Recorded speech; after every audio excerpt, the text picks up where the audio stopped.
अस्सलाम वालेकुम वरहमतुल्लाहि वबरकातुहू। उम्मीद करती हूँ कि आप सब ईमान और सेहत की बेहतरीन हालत में होंगे। रब्बि शराहली सदरी व यसिरली अमरी वाहलुल उक़दतम मिन लिसानी यफ़क़हू क़ौली। रब्बि ज़िदनी इल्मा। अल्लाह मेरे लिए इल्म के दरवाज़े खोल दे और मेरे लिए मेरे काम को आसान फरमा दे। आज आप लोगों के कुछ सवालों के जवाब दे रही हूँ मैं। एक तो ये कि जब आप अपनी बीमारी को डिस्कस करते हैं, लिखते हैं उसको, तो आप यूँ लिखें कि वो ठीक हो गया है और आप खुश हैं और आप उसके लिए शुक्रगुज़ार हैं। किसी किस्म की भी बीमारी हो, जब हम उसको अपने दिमाग में से निकालते हैं ना, तो फिर बीमारी आधी रह जाती है और फिर अल्लाह पाक की मर्ज़ी होती है शिफ़ा देना। अल्लाह ताला ने देता है, अल्लाह ताला, और जल्दी दे देता है। एक तो ये होता है कि आयात शिफ़ा पढ़ते रहें या पढ़ के दम करते रहें, और साथ में आप जो है अपना लॉ ऑफ अट्रैक्शन जारी रखें। शुक्रगुज़ारी का सिलसिला जो है वो बंद ना करें, अल्हम्दुलिल्लाह कहते रहें। और अपनी जो जर्नल है, अपना ग्रेटफुलनेस जर्नल, उसमें आप लिखते रहें। अपनी जो जो विशेस आपको पूरी करनी है ना, वो उसमें लिखें और फिर देखें कि पूरी होती हैं, और इंशाल्लाह वो पूरी होंगी। तो उसमें ये है कि आप इस तरह से लिखेंगे कि जो भी आपको बीमारी है, वो डीपली बीमारी जो है उसके बारे में लिखेंगे कि मेरी फ़लाँ बीमारी, अल्हम्दुलिल्लाह मैं अल्लाह पाक की बहुत शुक्रगुज़ार हूँ कि मेरी फ़लाँ बीमारी जो है वो बहुत ठीक हो गई है। मैं खुश रहती हूँ अब, और मुझे किसी किस्म का कोई पेन नहीं, और हर किस्म की बीमारी से मैं आज़ाद हो गई हूँ, तंदुरुस्त व तवाना हो गई हूँ। इसी तरह आप अगर किसी और के लिए इस चीज़ को करना चाहते हैं ना, अपने किसी बहन भाई के लिए, तो उसको आप इस तरह से कर सकते हैं कि अल्हम्दुलिल्लाह मेरी सिस्टर, उसका नाम लिखें, लिख के फिर आप लिखें कि इस बीमारी से निकल गई है, मैं बहुत खुश हूँ कि अल्लाह पाक ने मेरी दुआ कबूल कर ली है, और वो अब खुश है और हर काम करती है। मसलन जो भी आप चाहते हैं कि वो बारिश में जाती है, वो ठंड में भी फिरती है, वो सर्दी में कपड़े भी धो लेती है, और इस तरह से आप सारा कुछ जो है वो लिख सकते हैं अपने बहन भाइयों के लिए, जो भी आप विश करते हैं हेल्थ के बारे में, तो वो आप लिखें। इंशाल्लाह अगर फिर भी कोई इशू रह जाता है तो इस पे हम मज़ीद जो है वो काम कर सकते हैं। लेकिन मेरा अपना ज़ाती तजुर्बा है कि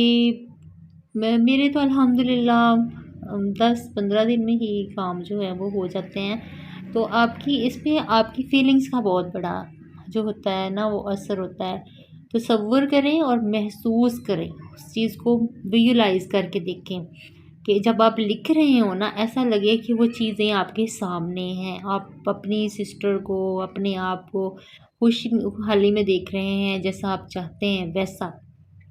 तो वो देखने का जो है ना, वो बहुत अच्छा आपके सबकॉन्शियस पे उसका असर होता है। इसी तरह से लिखेंगे, जब आप फीलिंग्स भी आएंगी और तसव्वुर भी आप साथ साथ कर रहे हैं, विजुलाइज कर रहे हैं, तो बहुत जल्दी वो काम हो जाता है। यानी ये आपकी पावर है कि आप किस कंडीशन में लिखते हैं। उस वक़्त लिखें जब आप हैप्पी हैं। मैं उस वक़्त लिखती हूँ जब मैं हैप्पी होती हूँ। जब आप लड़ाई के मूड में हैं, या वैसे सैडनेस आप पे छाई हुई है, या मायूसी का दौरा पड़ा हुआ है, या फिर जो है वो आपको वैसे कोई नेगेटिविटी ने घेरा हुआ है, उस वक़्त ना लिखें। खुशहाली के मूड में लिखें, लिख के फिर चीज़ों को भूल जाएं, फिर लेट इट गो कर दें, अल्लाह पे छोड़ दें, उसको दोबारा ना देखें। तो आप कुछ ही दिनों के बाद देखिएगा कि आपकी वो चीज़ पूरी हो जाएगी, और जब आपको दोबारा आप कभी खोलेंगी ना अपनी वो बुक, तो आपको नज़र आएगा कि हाँ, मैंने इस पे ये चीज़ लिखी थी, अल्हम्दुलिल्लाह ये तो पूरी हो गई। वाओ, ये तो भाई बहुत अमेजिंग ट्रिक है जो मैंने यूज़ की है। फिर आप उसको अपनी लाइफ का हिस्सा बनाएं। लिखने का जो है ना, वो बहुत अहम किरदार है हमारी ज़िंदगियों में। हम लोगों को ये साइकोलॉजिकल इश्यूज़ में या साइकोलॉजिकल नुक्ता नज़र से लिखने की बहुत अहमियत है। उसमें ये कि जब भी कोई मरीज़ होता है ना, उसको उसको लिखवाया जाता है सबसे पहले कि आप लिखो कि आपकी ज़िंदगी के क्या वाक़यात हैं या आपके ज़हन में क्या चल रहा है, आप लिखो। लेकिन वो जब खुदा न ख़ास्ता कोई मरीज़ होते हैं ना, तो वो लिख नहीं पाते क्योंकि उनकी ओवरथिंकिंग बहुत ज़्यादा होती है।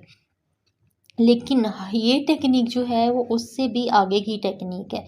इसमें आपने हैप्पी चीज़ें लिखनी हैं, आपने अपने वो नहीं लिखने ख़यालात, बिखरे हुए ख़यालात नहीं लिखने हैं, अपने इस तरह से नहीं लिखने कि गम के मौक़े लिखे जाएँ। हमने सिर्फ़ हैप्पी मोमेंट्स लिखने हैं, वो बहुत जल्दी अट्रैक्ट कर जाता है दिमाग हमारा। सबकॉन्शियस जो होता है ना, वो बहुत जल्दी अट्रैक्ट कर जाता है उस चीज़ को। और क्योंकि हम जब गम ही लिखते हैं तो वो हमारे दिमाग में तो पहले ही गम होते हैं, हम तो पहले ही गमज़दा कौम है। तो ऊपर से जो है वो उसको जब लिखते हैं तो फिर और भी मूड पे सैडनेस आ जाती है। लेकिन जब हम हैप्पी मोमेंट्स को लिखते हैं, अपने ऊपर हैप्पीनेस तारी करते हैं थोड़ी देर के लिए, तो वो फिर हमारी ज़िंदगी में आहिस्ता-आहिस्ता शामिल होना शुरू हो जाती है। और ये चीज़ हो जाती है। इसको आप जो है वो देखेंगे, कुछ लोगों की जो है मैंने देखा कि 2 से 4 माह में जो है ना वो इस तरह की नीड्स जो हैं वो पूरी हो जाती हैं। तो साथ में अल्लाह पाक का ज़िक्र जारी रखें आप, सूरह कौसर है, दुरूद पाक है, बहुत सारी चीज़ें हैं जो हम पढ़ते हैं, नमाज़ पढ़ें। और नमाज के साथ आप छोटे मोटे वज़ाइफ करें, लेकिन सबसे बड़ा वजीफ़ा हमारा नमाज ही है। ये नहीं कि हम नमाज ना पढ़ें और बाकी चीज़ें जो हैं वो कर रहे हों, तो उससे भी है। फिर चलते फिरते छोटे मोटे अल्फाज, अल्लाह पाक के छोटे छोटे नाम, या वहाबो या हफीज़ो या बारियो, कोई भी आपका 99 नेम्स में से कुछ भी आपको याद है। अल्लाह का ज़ाती नाम है अल्लाह, या अल्लाह, अल्लाहु अकबर। चलते फिरते बस जो भी आ जाए ज़हन में, ऊंची आवाज़ में पढ़ें या वैसे पढ़ें। देखिए इस वक्त जो हमारी उम्मत का अलमिया है ना, मेरा ख्याल है ज़ाती की ऊंची आवाज़ में पढ़ना चाहिए ताकि दूसरे लोगों को रग़बत हो, दूसरे लोग भी पढ़ें और बच्चे भी हमसे सीखेंगे अगर हम ये सब कुछ करेंगे तो इसलिए जो है ना ये चीज़ें हमारी ज़िंदगी में आना बहुत ज़रूरी हैं और इंशाल्लाह हम इनको अडॉप्ट करेंगे। और आप अपने एक्सपीरियंस शेयर कीजिएगा, इंशाल्लाह अच्छा ही होगा।